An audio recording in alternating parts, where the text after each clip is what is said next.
Cette manifestation était massive, était importante. Elle n'était pas massive. Mais si, elle était massive. Elle était dynamique. Il y avait peut-être plus de gilets jaunes samedi que de gens à la manifestation. Les gilets jaunes étaient là aussi. Vous avez la même attitude que vous aviez au moment des gilets jaunes. Le mépris du peuple. Car le peuple est là.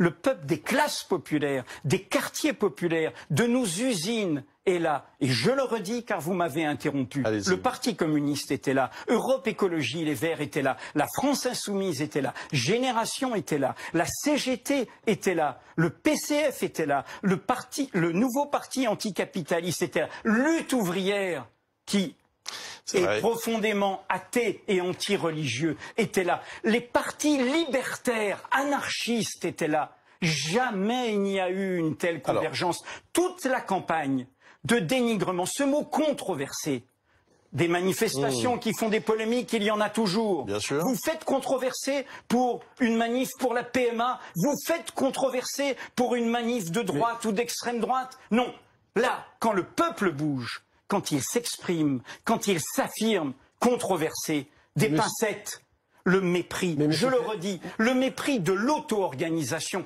Qu'est-ce qui dérange? En effet, des musulmans s'organisent et ils disent « je suis français et musulman ». Pas l'un sans l'autre, pas l'un contre l'autre, pas l'un malgré l'autre.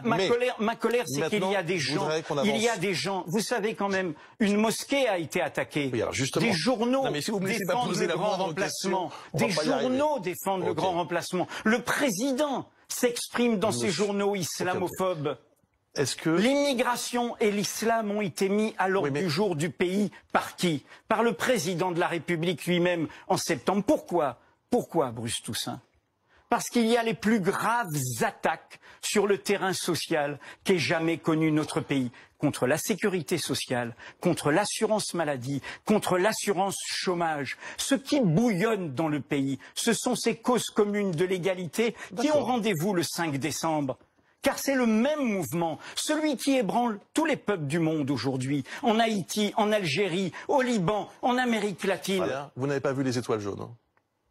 Non, je n'ai pas vu d'étoiles jaunes et il n'y avait pas d'étoiles jaunes. Il y avait celles qui ont été... Il y avait une étoile marocaine jaune. Il y avait une photo que vous diffusez en boucle d'une étoile qui est celle qui n'a rien à voir avec l'étoile jaune de Vichy et des nazis, qui est sur le symbole marocain. Et par ailleurs, comme le dit Esther Benbassa, elle-même juive, la sénatrice, elle-même historienne de la cause juive. Absolument.